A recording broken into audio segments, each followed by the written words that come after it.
Well, hey there, folks. So welcome back to the channel and whatnot. So going to keep going with some of our projects here. So, in the last video, or last couple of videos anyway, that we have started the process of stripping out the interior of the car to get ready to rewire it, as well as to inspect the floor pans. And you know that we got some pretty bad news on the floor pans. That while the driver's side we knew was bad, turns out the passenger side is bad. Which also then means I'm digging in even further into the car, pulling everything pretty much out from under the dash so I can get in and check and see how the firewall is, and the cowl and all that, see if that needs to be reworked as well. I hate to have all this out and suddenly find out, put all the things back in, that's bad. So what I'm going to do today is I've actually pulled the heater box out. So we're going to go in and disassemble the heater box. Take a look. I think the heater core has a leak in it, but I'm not 100% sure if that's where it was coming from, or it might have been coming from the cowl. So we're going to pull that up and show you how I take it apart. Now, like any good person, I do have a, instruction manual, the shop manual for the car. Am I going to use this? Heck no, that's a waste of time. Why would I do that? That's not what men do. I'm going to just try to take it apart. So let's get started. Okay, so we got the heater box out of the car. Pretty easy to take out. You make sure you undo these. These are the hoses that go to the heater core. Now, again, I had gone ahead and cut these because I thought there was a leak and just rerouted them. So that was easy enough. Otherwise, you'd have to undo them up inside the engine bay and get that out. Also, at the back of the firewall, this is the blower motor here. And there's 4 bolts or nuts on these studs here that you've got to undo. Once you've got the hoses undone, you've got these 4 bolts that come through the firewall. Then up here, where this goes up into the cowl, there is a single bolt that mounts this into the car. With that undone, I forgot a couple other things. You've also got this here. Flip that around.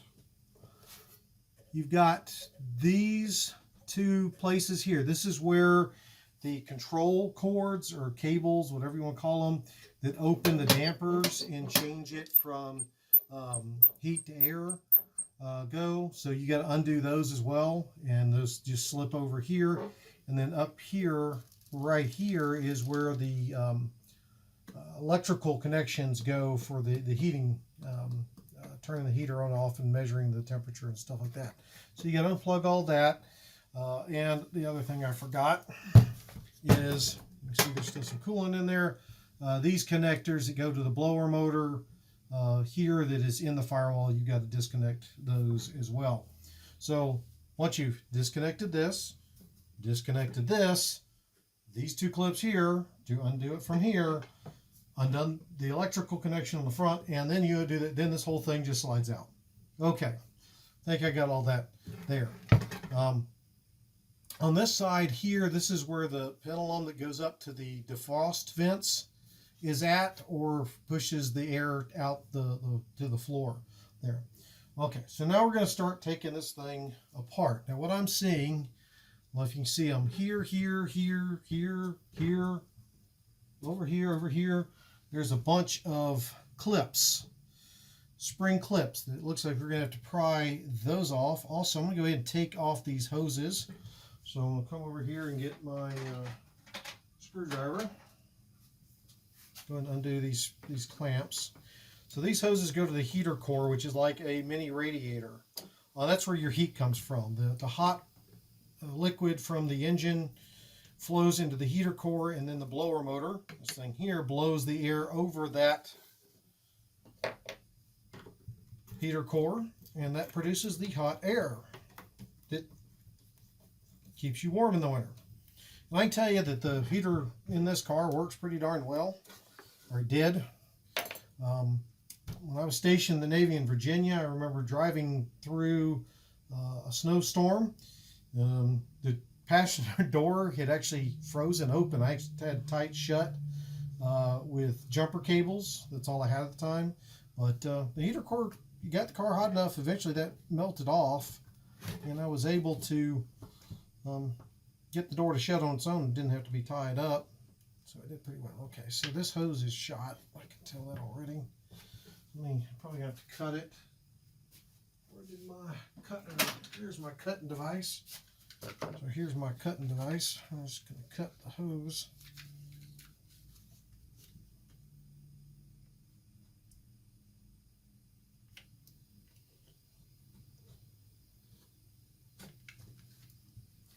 Yeah, that's too easy. I'm slicing through that. That's the best hose in the world.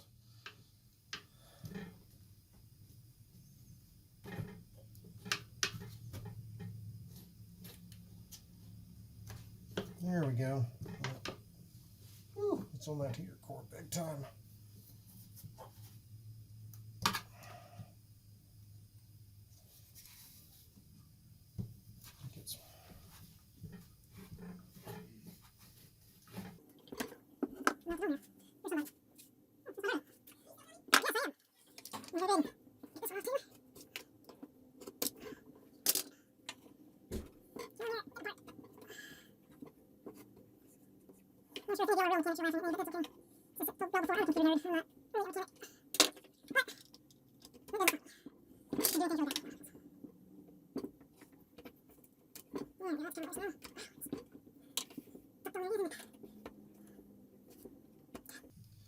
Never seen a hose stuck this to something.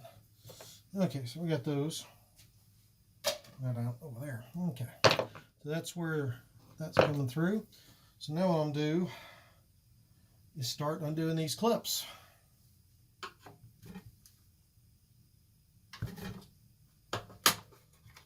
All I'm doing is prying up, so if you can see it here, underneath, and then kind of going up with it, popping it loose. That's what I'm doing on all of these.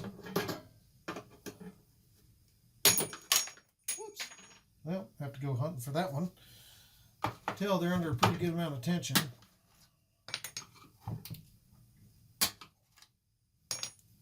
But if you take your time,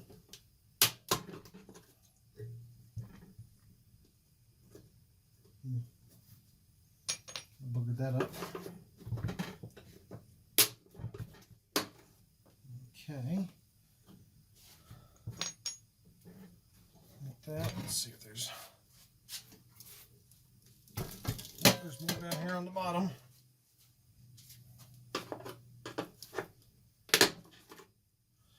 Now, in the 80s, it's brittle. Now, this stuff is like fiberglass or plastic, so it's kind of brittle. Anyway, back to the story. Back in the 80s, I did replace the heater core in this car, so I have had this apart before to get to that heater core. So that should be just about enough. The only thing I'm trying to do now is this collar here needs to come off. It's just foam. This is what seals it up to the cowl. So this is just foam that seals to the cowl. Now, yep. With that, it just separates. Woo. I don't know if you can see all that pine straw that's in there, but I'm not surprised. It hasn't been apart since the 80s. And you can see that little, looks like a little element back there. So, but overall, not in too bad a shape. I think we'll be able to reuse this once we clean it up. And then what we're going to do is flip this around. To get better. And here's the heater core. And we'll just slide it out. It just slides out like so. You can see it looks just like a little radiator. Now what I'm going to end up doing is I'm going to put some water in here and see if I find any obvious leaks. And see if that was where we were having some issues. You can see there is some rust. There are some metal parts in this, so I'm going to end up having to clean this thing up. I'm going to set this out here for the moment. Yeah. Next, I'm going to try to figure out how to pull this motor off here.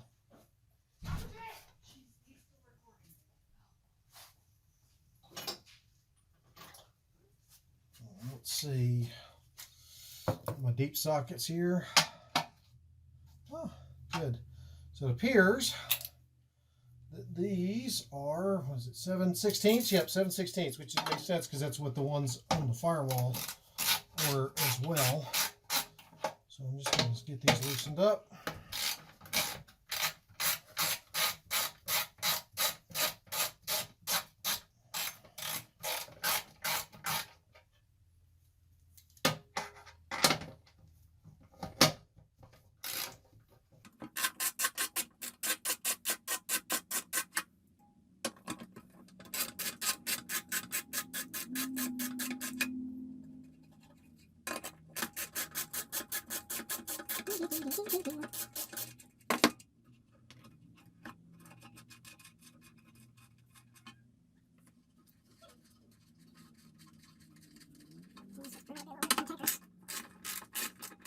Where's this original lawnmower? This part is that part. I wasn't taking this one apart.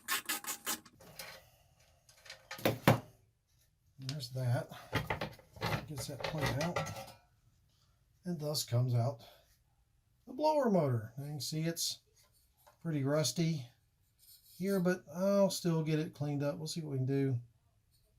There's an Allen screw in there. I can probably take that, get this cleaned up, clean up this back and all that. I'm not sure if this is just grease or a seal. What? Looks like there's 2 bolts underneath. Not sure if you can see them down in there or not. There's a couple of bolts down there that hold this stuff up. So there you go. You've now seen how a heater box comes apart for a 67 Mustang. There's a few other little bolts. I think I'm going to try to get this piece out here. I see 2 nuts, small nuts right here. That'll take that apart. But that's the gist of it. So there you go. Hope you found this informative and useful as we continue to take apart things for the Stang. Anyway, I'm going to go get to cleaning this stuff up, and we'll see you in the next video. Bye.